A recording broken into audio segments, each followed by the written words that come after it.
Hey everyone, it's Diego Reyes for CNN Philippines 10, where we break down major stories from here and abroad into bite-sized facts in 10 minutes. The country gets another boost to its defense capabilities with a brand new surveillance plane from the United States. This is the third ISR or Intelligence Surveillance and Reconnaissance aircraft, part of a grant from the US government worth over 17.6 million US dollars. The first two units were delivered in 2017. These were extensively used in the military's anti-insurgency and counter-terrorism operations. The ISR planes are also helping boost government's post-disaster response by providing pictures on the extent of damage and the demand for aid. The C-208B Grand Caravan has a cruising speed of 140 knots and endurance of more than 5 hours of flight time. It is equipped with a state-of-the-art sensors and communication equipment that can feed real-time information, key features that are critical for maritime security and border patrol operations. Malabon City has celebrated its first Mobility Week, which supports public and active transport. During its kickoff, commuters, bikers, pedestrians, and e-vehicles participated in a parade. Some students also created mock-up boxcars, highlighting how much space is taken up by private vehicles. The resolution approved by the local government states that the Mobility Week supports the use of alternatives to motor vehicles. Let's use mass transportation, support environment-friendly campaigns, arrange carpooling scheme with our families and friends, and be active in biking and promote healthy living. Magsama-sama tayo, magtulong-tulong para magkaroon tayo ng more sustainable future sa ating mga generations to come. Gusto natin mabawasan ng ating pollution. For advocacy groups Greenpeace and Move as One Coalition, mobility is not just about traffic conditions but the experience of pedestrians and commuters as well. Paano gagaang yung mga araw-araw na suliranin na nahaharap nila?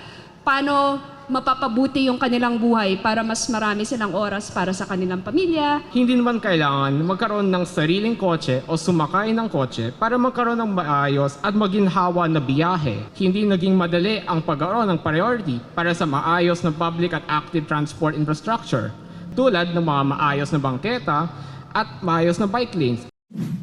Filipino-British nurse May Parsons, who was also the first to administer the COVID-19 vaccine in the world, continues to help fellow Filipino nurses with her own foundation. May says she thought of doing this because of high tuition fees, which she had also experienced before. Through the May Parsons Foundation, she wants to give opportunities to as many Filipinos to become a nurse by giving scholarships to qualified students, including their review fees for the licensure exams. Mahirap po talagang maging nurse. Remember what you did nursing for. I think it's really important po na maramdaman natin yung saya na binibigay ng ating bokasyon sa buhay natin. The joy, yung tuwa, yung saya, yung feeling na nakakatulong ka sa ibang tao. The Philippines' very own Crosta Pizzeria has again made it to the 50 Top Pizzas 2023 list of the best pizzerias in the world. It ranked 10th in the Asia Pacific, and to add the cherry on top, its cherry culatello pie was also recognized as the Pizza of the Year. And news from San Miguel Corporation. The conglomerate honored hundreds of students from Tondo, Manila who served as mascots or player escorts during the FIBA World Cup. The ceremony also marked the 4th year of SMC's Better World Community Center, a food bank and learning institution that caters to over 500 families in the area. The students received FIBA kits containing headbands, shoes, t-shirts, shorts, socks, basketballs, as well as products from San Miguel Pure Foods. The Better World Tondo Community Center was opened by SMC President and CEO Ramon Ang in September 2019 in an effort to reduce both food waste and hunger. Working student Michelle Andal helped stray animals by feeding them through a remote-controlled car. According to Michelle, she saw a content online that used the toy for grocery and thought that this will be good for street dogs and cats, which are usually elusive and violent. She also says that when her pet died, she promised to help strays no matter what. Alam naman po natin na ang mga strays po natin ay naabandona at hindi po nakakakain ng mga ilang araw. So magkusa po tayo na tumulong po sa kanila.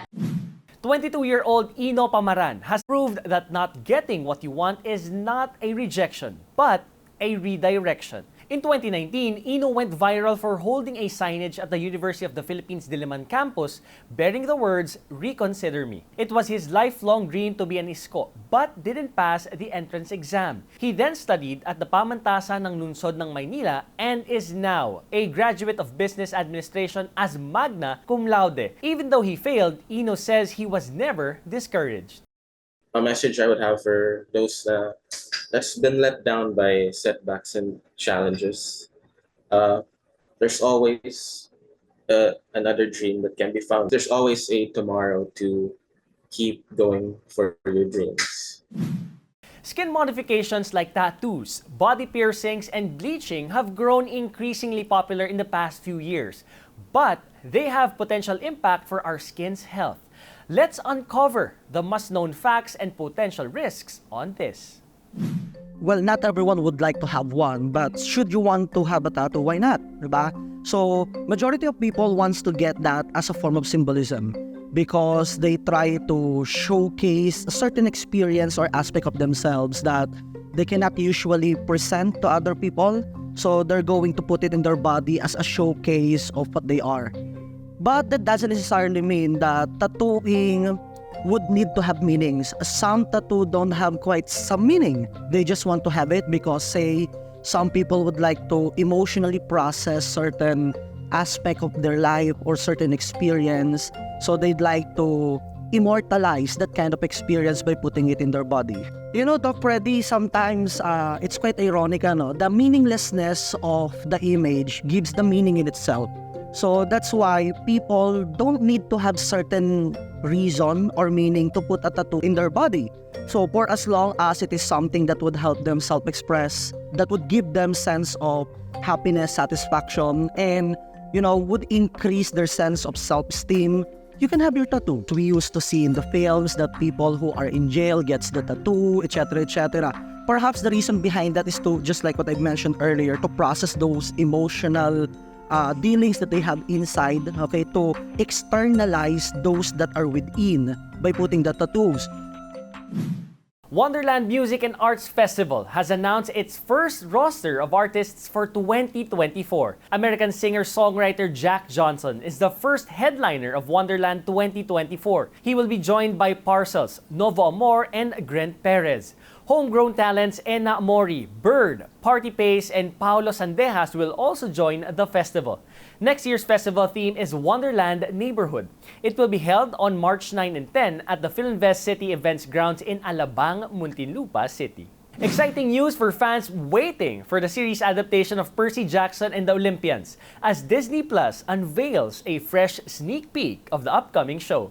In the new teaser, demigod Percy travels to Camp Half-Blood and meets his friends Annabeth and Grover. The much-anticipated series is top-billed by Walker Scobell, along with Leia Jeffries and Aryan Simhadri and more. The 8-episode show will premiere on Disney Plus on December 20th. And Money Heist fans, get ready as the series' newest spin-off is finally coming to Netflix this year. Titled Berlin, the spin-off follows one of the most extraordinary heists of the iconic character of Berlin, played by Spanish actor Pedro Alonso. He is then joined by his new gang, which stars Michelle Jenner, Begoña Vargas, Tristan Ochoa, and more. The action-packed spin-off will be streaming on Netflix beginning December 29th. And now for our 10-second trivia. What is the world's largest archipelago? Malay Archipelago, Ryukyu Islands, Turco Archipelago, or Virgin Islands? Malay Archipelago is the world's largest archipelago by area. It was formed by glacial retreat and located between the Pacific and Indian Oceans. Malay Archipelago has more than 25,000 islands in Southeast Asia, including the Philippines. And that's it for CNN Philippines 10. I am Diego Reyes, giving you news you can use, news you can trust in 10 minutes. Thanks for joining me today, and see you again next time.